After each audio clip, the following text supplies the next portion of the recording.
으로 신앙 고백 드리겠습니다. 천지의 창조주를 믿습니다. 나는 그의 유일하신 아들 우리 주 예수 그리스도를 믿습니다.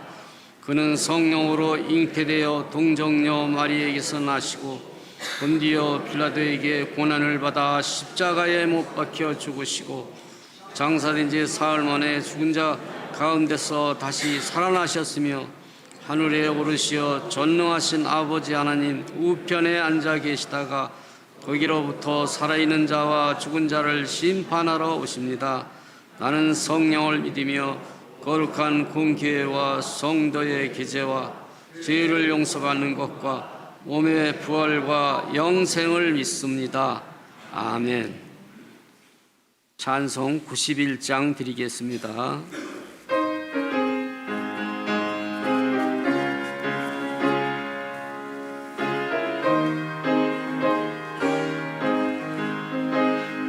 슬픈 마음 있는 사람 예수 이름 믿으며 영원토록 변함없는 기쁜 마음 얻으리. 예수의 이름은 세상의 소망이요 예수의 이름은 천국의 기쁨일세. 거룩하신 주의 이름 너의 방패 삼으라. 환난 시험 당할 때에 주께 기도드려라. 예수의 이름은 세상의 소망이요 예수의 이름은 전국의 기쁨일세. 존귀하신 주의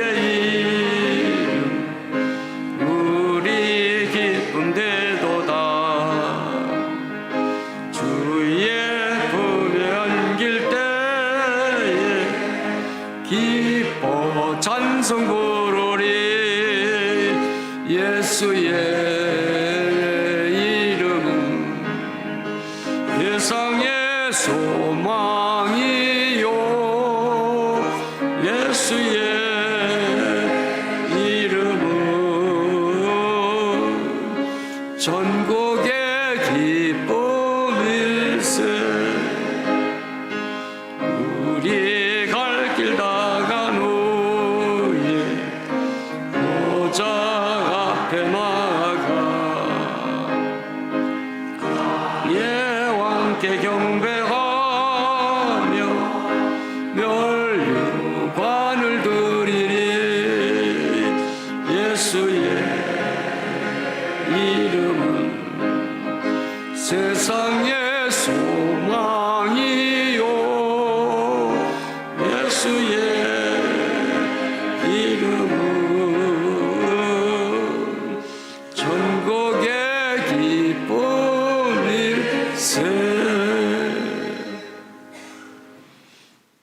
이 시간 백유연 안수집사님 기도 인도해 주시겠습니다.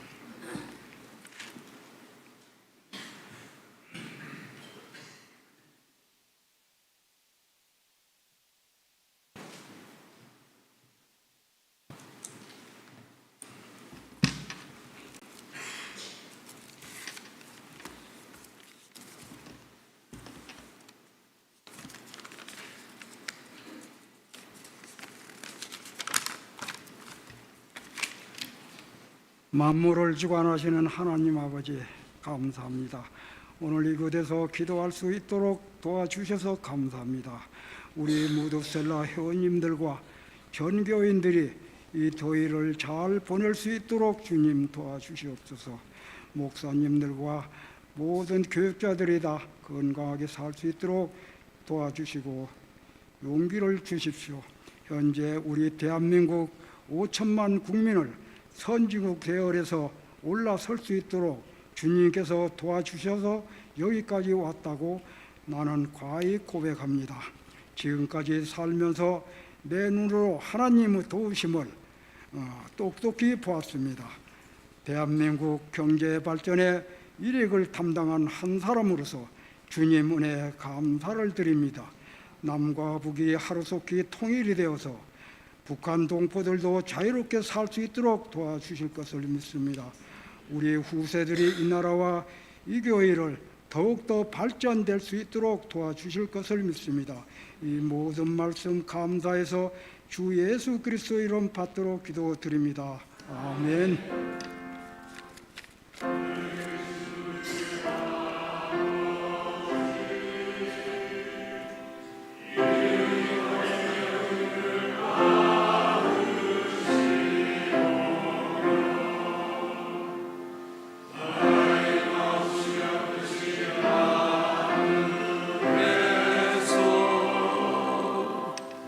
이룬 것 같이 땅에서도 이루어지이다.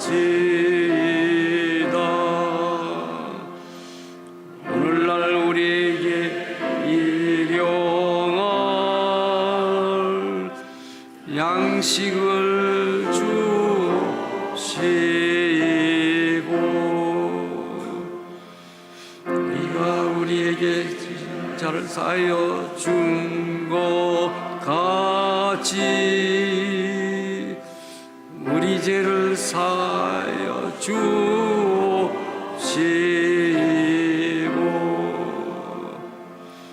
우리를 시험에 들게 하지 마옵시고 다만 악에서 구하옵소서.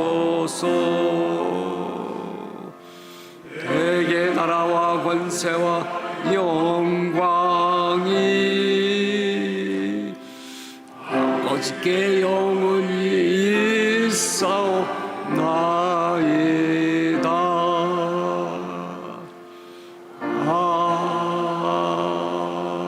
아멘. 이 시간 김정희 집사님 나오셔서 하나님 말씀 봉독하시겠습니다.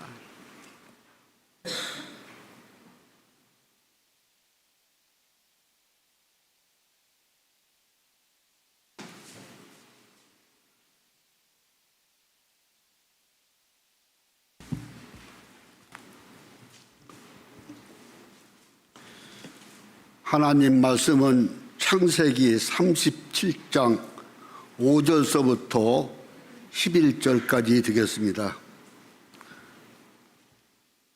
하나님 말씀을 봉독하겠습니다. 요셉이 꿈을 꾸고 자기 형들에게 말하며 그들이 그를 더욱 미워하였더라.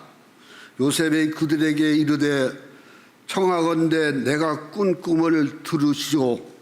우리가 밭에서 곡식단을 묶더니 네 단은 일어서고 당신들의 단은 네 단을 둘러서서 절하더이다. 그의 형들이 그에게 이르되 네가 참으로 우리의 왕이 되겠느냐, 참으로 우리를 다스리게 되겠느냐 하고 그의 꿈과 그의 말로 말미암아 그를 더욱 미워하더이니 요셉이 다시 꿈을 꾸고 그의 형들에게 말하여 이르되 내가 또 꿈을 꾼즉 해와 달과 11별이 내게 절하더이다 하니라. 그가 그의 꿈을 아버지와 형들에게 말하며 아버지가 그를 꾸짖고 그에게 이르되 내가 꾼 꿈이 무엇이냐? 나와 내 어머니와 내 형들이 참으로 가서 땅에 엎드려 내게 절하겠느냐? 그의 형들은 시기하되 그의 아버지는 그 말을 간직해 두었더라.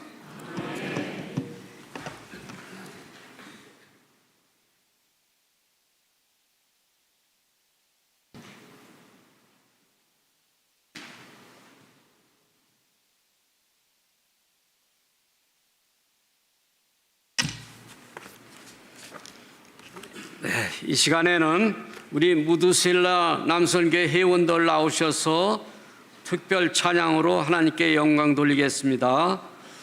찬양 후에는 우리 담임 목사님 유일한 구원자 예수라는 제하에 하나님의 말씀을 선포해 주시겠습니다.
네, 고맙습니다.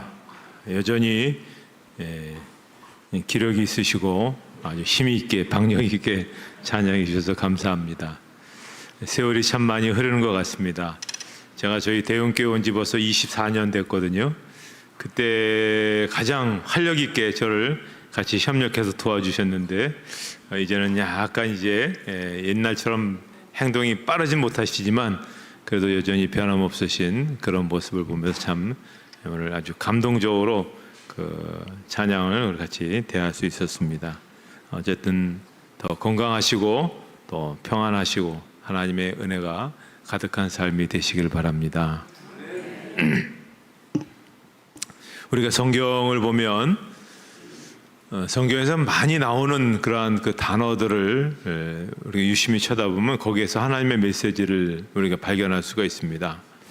이 창세기 37장에서 가장 그러면서 자주 언급되는 단어는 이 채색 옷이라고 하는 그런 단어가 나옵니다. 3절, 23절, 32절 이렇게 되어 있습니다. 자, 채색 옷, 우리식으로 얘기하면 색동옷 비슷하죠. 여러 가지 색으로 단장된 그런 옷을 의미하고요. 알록달록 할 뿐만 아니라 장신구도 많이 달려있는 아주 화려한 그런 옷입니다. 옷 길이도 발목까지 내려올 정도로 아주 저렇게 긴 옷입니다. 이렇게 화려한 채색 옷을 입은 사람은 다른 사람들과 좀 구별되는 그런 특징도 있음을 성경에서 볼 수가 있습니다. 예를 들어서 사무엘하 13장 18절에 보면 암논의 하인이 그를 끌어내고 곧 문빗장을 지르니라. 다말이 채색 옷을 입었으니 출가하지 아니한 공주는 이런 옷으로 단장하는 법이라. 자, 여기 보면 채색 옷은 공주가 입었다고 그랬습니다. 그러니까는 어느 정도 신분이 되어야 입을 수 있습니다. 경제적인 것도 그렇고 사회적인 것도 그렇고.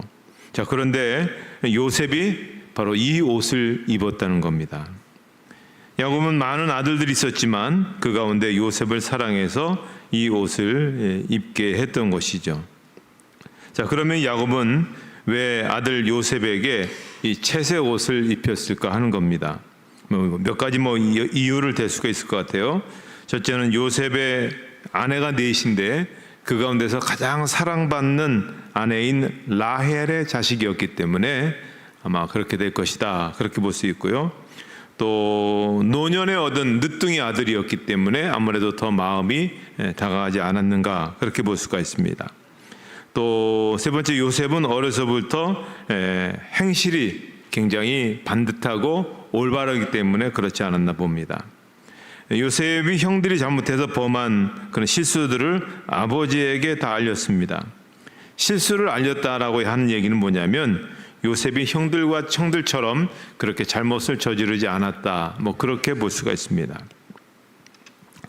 그래서 창세기 37장을 우리가 공부할 때 이것은 자녀 교육에 바른 지침을 주기 위해서나 혹은 자식을 편애하지 말라라는 어떤 교훈을 주기 위해서 이 37장이 주어진 것은 아닙니다.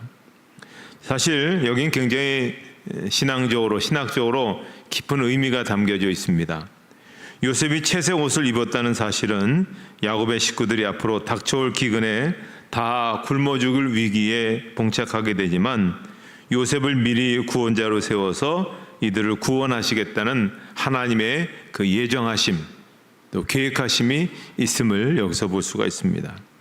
그러니까 하나님은 요셉을 구원자로 준비하시는 것이죠. 야곱의 아들들이 많지 않습니까? 첫째, 둘째, 그 당시에는 장자권부터 시작해서 장남의 서열별로 나가는 것을 중요하게 여기기 때문에 첫째 루벤, 둘째 시몬, 셋째 레위, 넷째 유다, 이런 형들이 아주 그냥 딱 버티고 있는데도 불구하고 요셉을 그렇게 쓴 것은 뭐냐면 이들이 성경에 보면 한결같이 하나님께서 이들이 쓰시기에 부적절한 그런 여러 가지 사유들이 나타나게 되는 것을 보게 됩니다. 그래서 이들이 구원자가 될 수도 없고 야곱의 후계자가 될 수도 없음을 말씀하고 있습니다. 요한복음 4장 5절에 보면 사마리아에 있는 수가라는 동네에 이르시니 야곱이 그 아들 요셉에게 준 땅이 가깝고.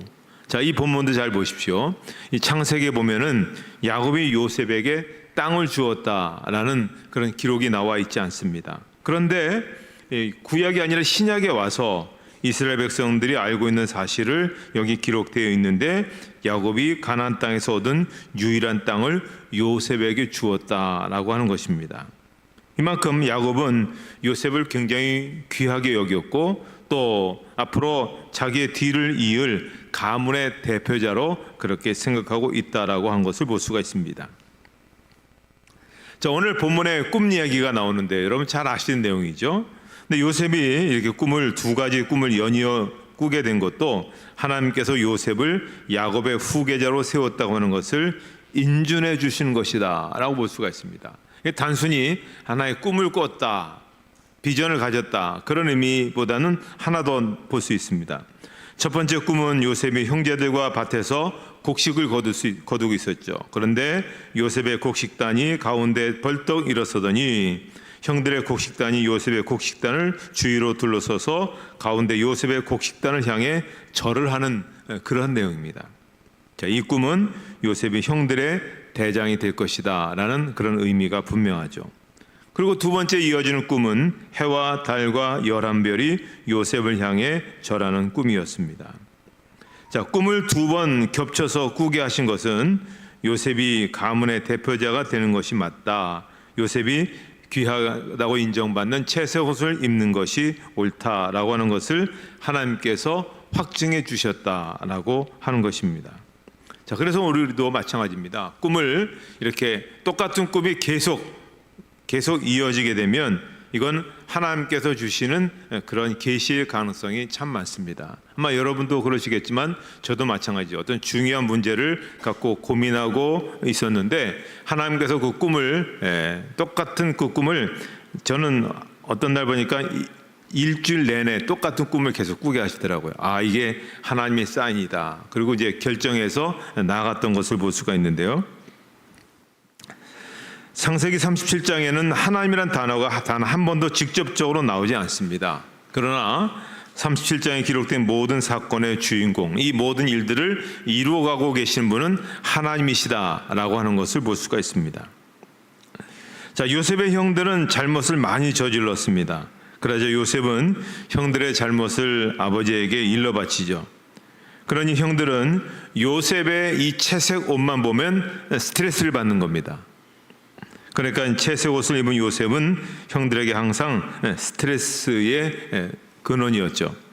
창세기 37장 4절을 보면 그의 형들이 아버지가 형들보다 그를 더 사랑함을 보고 그를 미워하여 그에게 편안하게 말할 수 없었더라. 굉장히 불편하게 여겼다는 겁니다.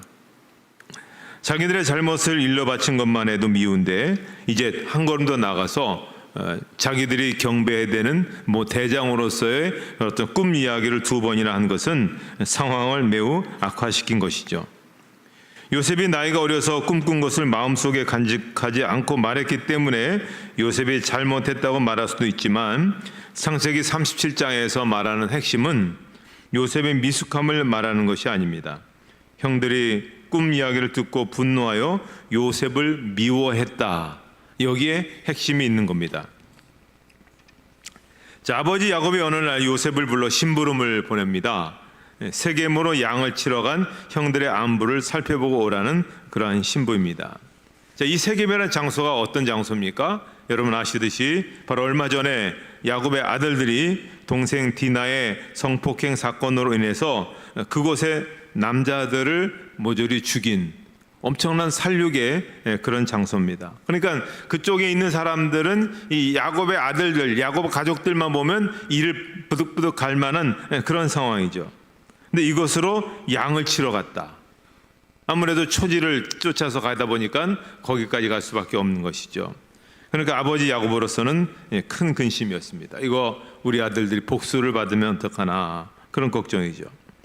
야곱이 이것이 위험한 곳임을 알고 있었습니다. 그래서 지금 상황이 어떤지, 지금이야 우리가 핸드폰으로 주고받고 하지만 그 당시에는 인편으로 오고 가야 되기 때문에 요셉을 보내게 된 것입니다. 자, 요셉은 아버지가 시키는 것을 무엇이든지 다 하죠. 아버지 왜 이렇게 위험한 곳에 저를 보내십니까? 거기 보면 그렇게 위험한 곳 알면서 왜 저를 보내십니까? 저는 갈 수 없습니다. 그렇게 말하지 않습니다. 묵묵히 순종해 가는 것을 보게 됩니다. 자, 지금 이제 지도를 보시면 야곱이 지금 헤브론에 있습니다. 저 이 밑에 거의 사람이 살 수 있는 마지막 장소, 강수량이 1년에 200mm 정도밖에 안 되는 헤브론에 살고 있습니다.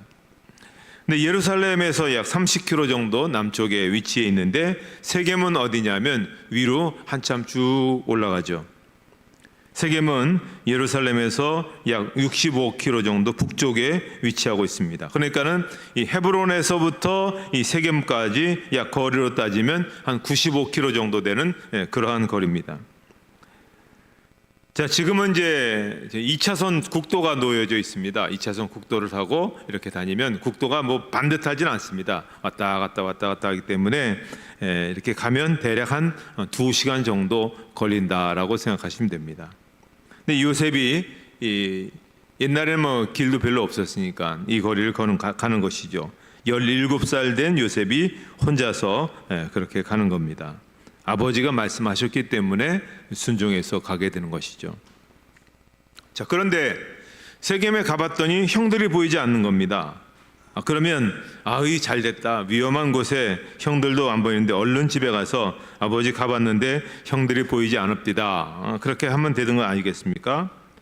아버지의 심부름의 목적은 뭡니까? 세겜에 가서 형들이 그 사람들에게 해를 받지 않고 또 복수를 받지 않고 잘 있나 돌아보라, 그렇게 말씀한 것이지 어디 갔는지 찾아서 확인해 보라, 그런 것은 아니었습니다.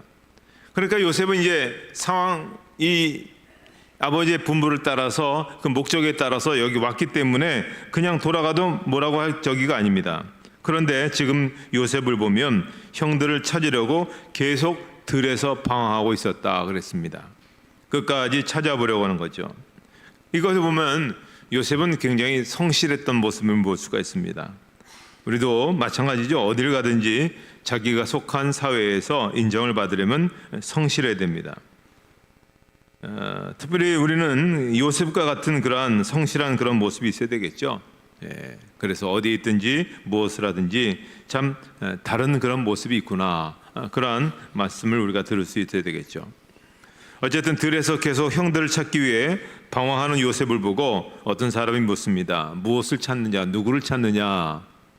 요셉이 대답합니다. 형들을 찾는데 우리 형들이 어디 갔는지 혹시 알고 계십니까?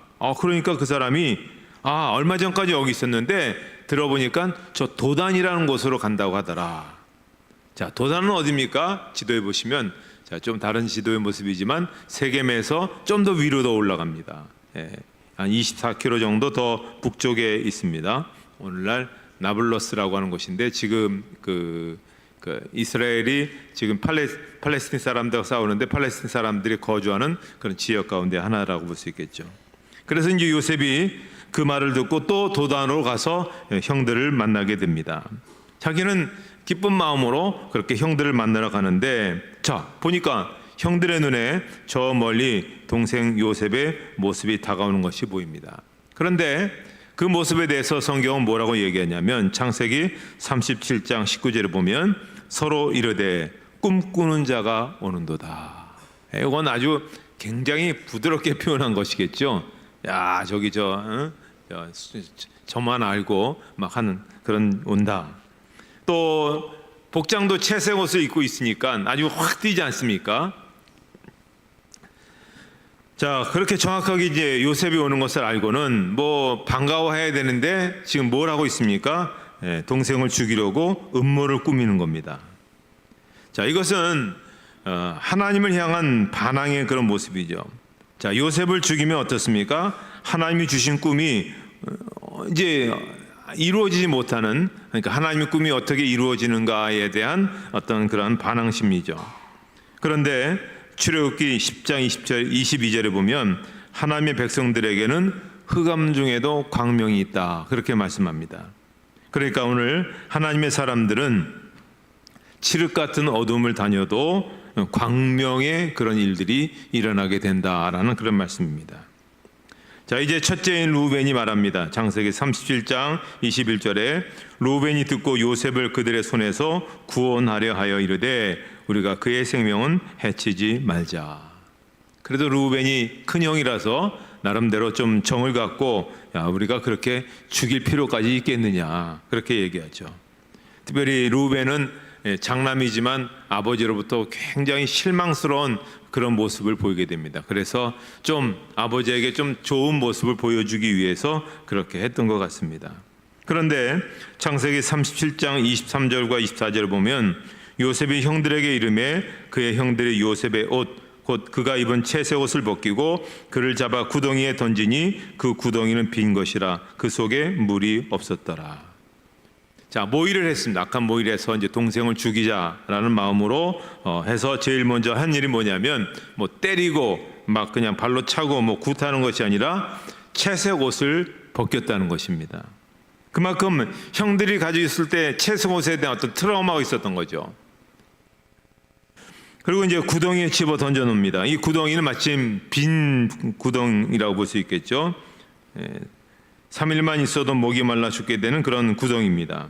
애걸복걸 살려달라고 했지만 형들은 거기다 집어넣고 그저 편안하게 아무 일이 없었다는 듯이 음식을 먹게 됩니다. 창세기 42장 21절을 보면 나중에 형들이 그때 요셉의 모습을 보고 했던 그 고백이 있습니다. 그들이 서로 말하되 우리가 아우의 일로 말미암아 범죄하였도다. 그가 우리에게 애걸할 때 그 마음의 괴로움을 보고도 듣지 아니하였으므로 이 괴로움이 우리에게 임하도다. 형들 왜 이러세요? 형들 살려주세요. 애걸복걸 했겠죠. 그러나 들어주지도 않고 그냥 있었다. 이것은 구원자의 하나님께 세워주신 구원자에 대한 그런 반항이라고 볼 수 있습니다. 자, 요셉이 구덩이에 빠졌던 이 도단이라는 지역은 그 당시 저 위에 시리아에서부터 애굽으로 내려가는 그런 상인들의 어떤 길목이었습니다. 그러다 보니까 마침 형들이 앉아서 음식을 먹고 있는데 이스마엘 족속들이 이제 낙타의 향품과 유향과 모략을 싣고 애굽으로 이제 장사하러 이렇게 내려가고 있는 것을 보게 됩니다. 그때 네 번째인 유다가 한 가지 제안을 하죠. 창세기 37장 26절 이하에 보면 유다가 자기 형제에게 이르되 우리가 우리 동생을 죽이고 그의 피를 덮어둔들 무엇이 유익할까? 자, 그를 이스마엘 사람들에게 팔고 그에게 우리 손을 대지 말자. 그는 우리의 동생이요 우리의 혈육이니라 하며 그의 형제들이 청종하였더라. 자, 동생을 노예로 팔아먹자는 제안이었습니다. 그래서 이스마엘 사람들에게 동생을 은 20개 팔았다. 은 20개는 그 당시 일반 노동자의 임금으로 2년치 임금이었습니다. 어마어마한 돈이죠, 사실. 동생을 팔아서 그렇게 돈을 가졌습니다. 그리고 이제 아버지한테 가서 합리적으로 얘기를 해야 되니까 요셉의 채색 옷에 순념소 피를 부어 아버지에게로 가져갔습니다.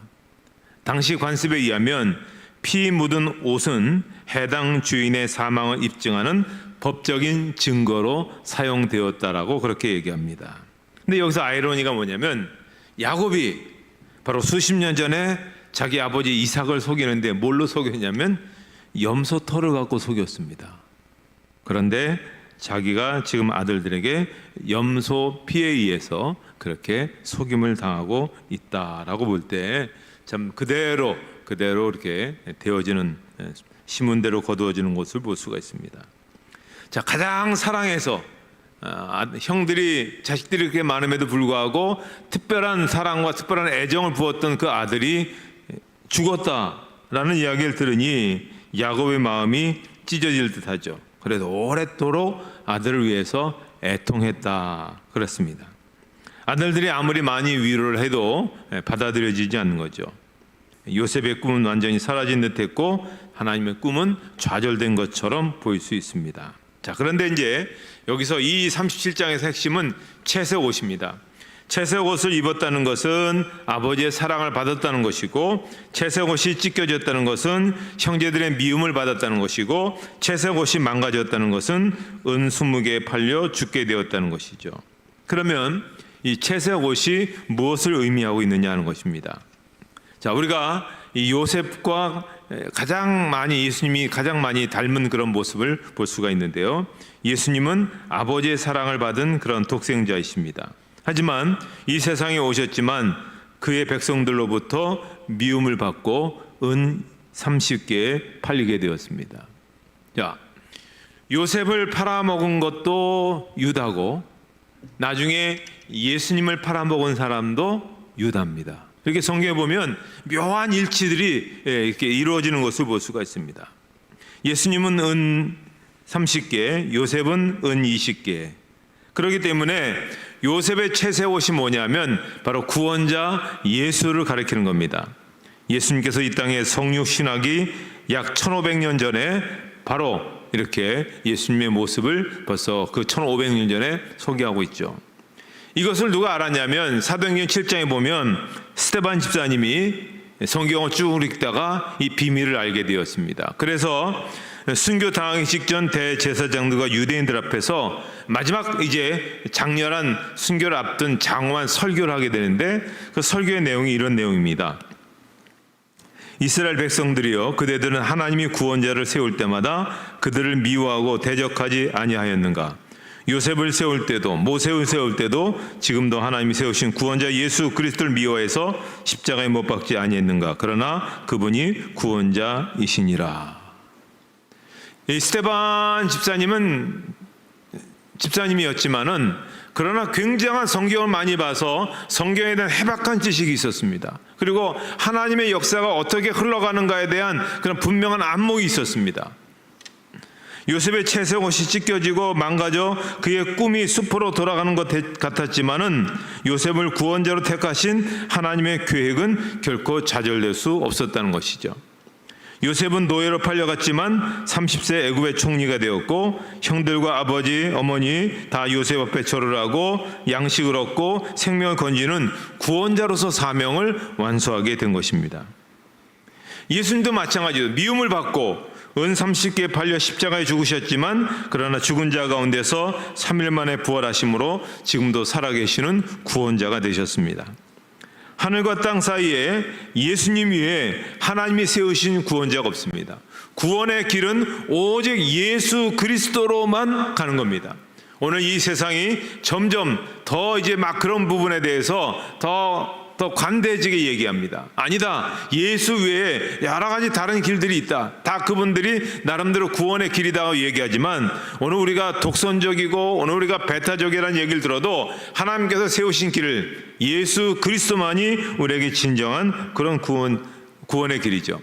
하나님이 세우신 구원자는 오직 예수 그리스도뿐입니다. 부처도 아니고 공자도 아니고 마호멧도 아닙니다. 그들은 뭐 나름대로 한 선한 일들을 보여주고 선한 어떤 이야기를 했을지 몰라도 하나님이 세우신 구원자는 바로 예수 그리스도시죠. 그래서 예수 그리스도를 믿어야 구원을 받게 되는 겁니다. 예수만이 구원자이시기 때문에 그렇죠. 야곱을 하나님께서 요셉을 구원자로 세우셨기 때문에 하나님께서 그 모든 여건과 어려움 속에서도 마침내 구원자로서의 그 역할을 그렇게 감당하게 하시지 않습니까? 그러므로 우리는 살아있는 동안 항상 우리 마음속에 항상 결단하셔야 됩니다. 뭐냐? 하나님이 하늘과 땅 사이에 세워주신 구원자 예수 그리스도를 내가 어떻게 할 것인가? 다른 것 없습니다. 우리 무드셀라에 속한 모든 분들이 지금 이 자리에 이르기까지 나를 구원하시기 위해서 피를 흘리시고 살을 찢기시면서 그렇게 모든 것을 내주신 예수 그리스도, 그분을 붙잡고 그분을 의지하고 그분을 바라보며 살아가는 것, 그것이 가장 귀한 일입니다. 그리고 그것을 시도 때도 없이 자식들에게, 후손들에게 그렇게 얘기하는, 내가 살아보니 예수 그리스도를 믿는 것이 가장 복된 것이다. 예수 믿고 구원 얻는 것이 인생에 성공한 것이다.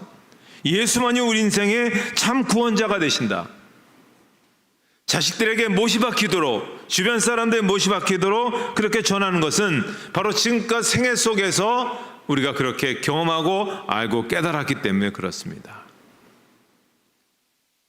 우리의 유일한 구원자는 예수 그리스도밖에 없습니다.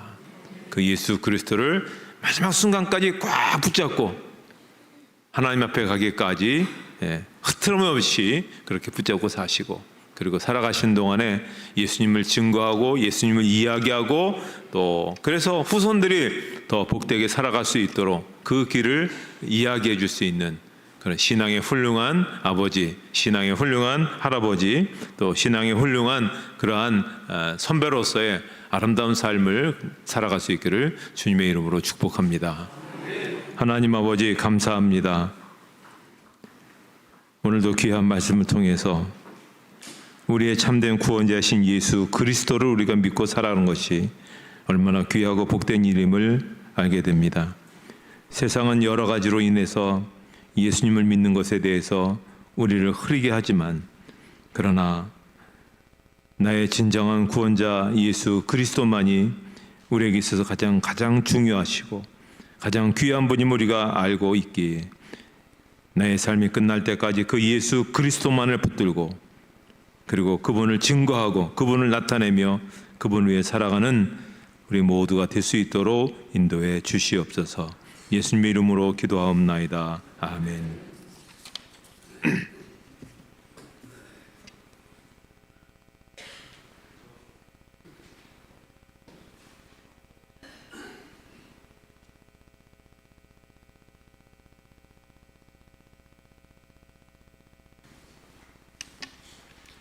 찬송 94장 드리겠습니다.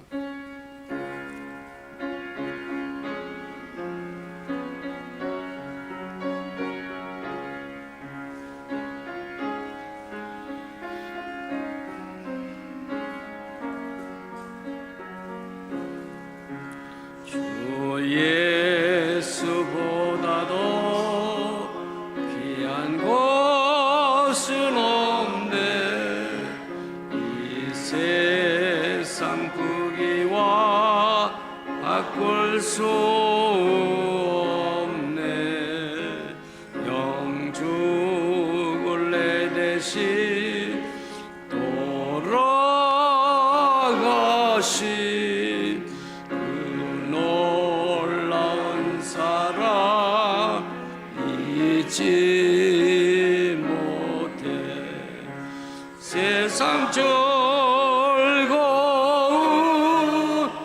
다 버리고 세상 자랑 다 버렸네.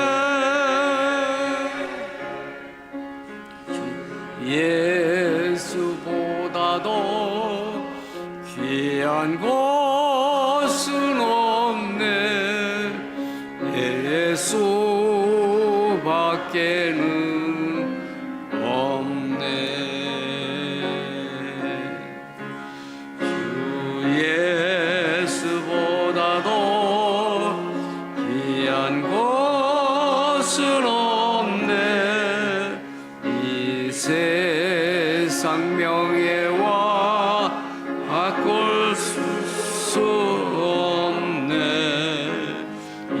이전에 즐기던 세상 일도 주 사랑하는 마음 잊지 못해. 세상 즐거움 다 버리고 세상 자랑 다 버렸네. 주 예수보다도 귀한 것은 없네. 예수 밖에는 없네. 주 예수보다도 귀한 것은 없네. 이 세상 행복과 바꿀 수 없네. 유혹과 핍박이 들려와도 주 섬기는 내 마음 변치 않아. 세상 즐거움 다 버리고 세상 자랑 다 버렸네.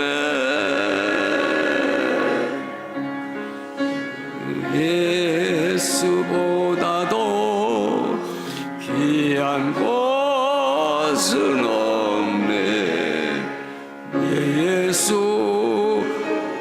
밖에는 없네.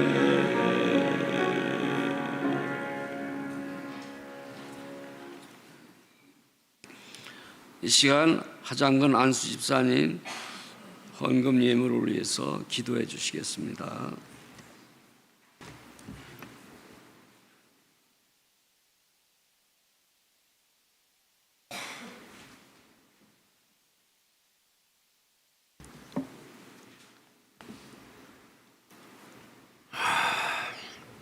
기도하겠습니다. 만물의 창조주인 하나님의 형상으로 지음받은 인간에 대한 사랑과 구원의 꿈을 이루시려는 그 지극하신 희생적인 사랑을 생각할 때 감사합니다. 하나님이 자기를 사랑한 자들 위하여 예비하신 모든 것은 눈으로도 보지 못하고 귀로도 듣지 못하고 사람의 마음으로도 생각하지 못하였다 하신 놀라운 천국을 다시 회복시켜 주시려는 하나님의 꿈을 생각할 때 감사합니다. 또한 그 꿈을 이루기 위해서 독생자 예수 그리스도를 보내주심을 감사합니다. 하늘나라에서도 천국에서도 권세 있는 능력 있는 그 이름 기묘자라 모사라 전능하신 하나님이라 영존하신 아버지라 평강의 왕이라 하신 아버지, 놀라운 하나님의 기쁘시게 하는 신뢰받는 예수 그리스도를 이 땅에 보내주심을 감사합니다. 만물이 그로 말미암아 지음을 받았으니 지은 것이 하나도 그가 없인 된 것이 없느니라 하신 놀라운 창조주 예수님을 하나님 신뢰하는 사랑받는 하나님의 기쁘시하는 예수 그리스도를 이 땅에 보내주심을 감사합니다. 하나님이 이 세상을 이처럼 사랑하사 독생자를 주셨으니 이는 저를 믿는 자마다 멸망치 않고 영생을 얻게 하려 하심이라. 하나님 사랑하는 자를 위하여 구원하기 위하여서 가장 사랑하는 자를 이 땅에 보내주신 아버지 하나님 감사합니다. 생각할 때마다 감사합니다. 십자가의 도를 이루기 위해서 예수 그리스도를 보내주심을 감사합니다. 사망이 한 사람으로 말미암았으니 죽은 자의 부활도 한 사람으로 말미암는도다.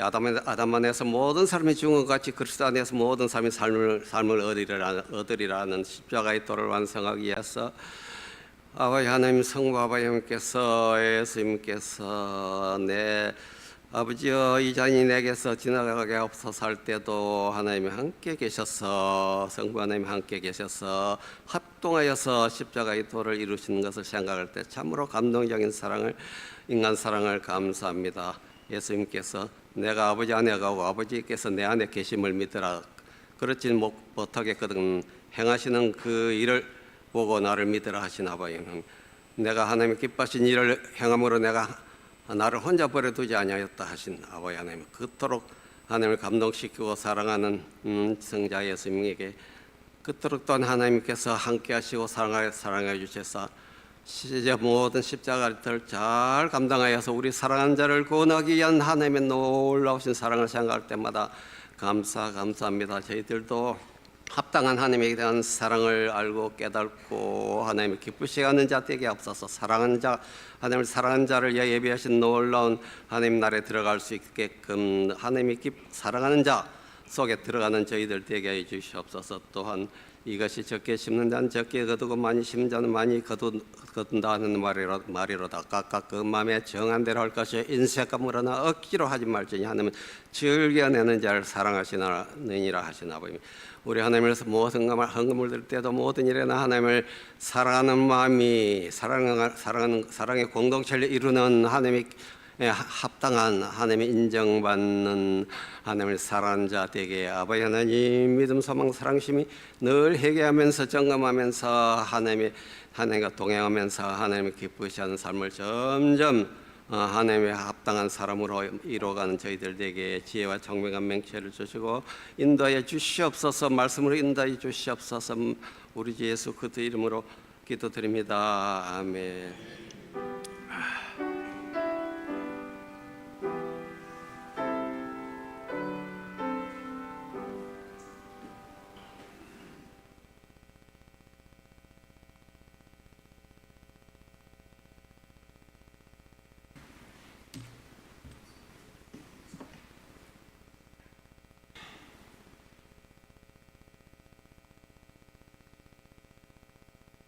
할렐루야, 감사합니다. 무드셀라 남선교회 헌신 예배 담임 목사님 사랑의 축도해 주심으로 마치겠습니다. 감사합니다.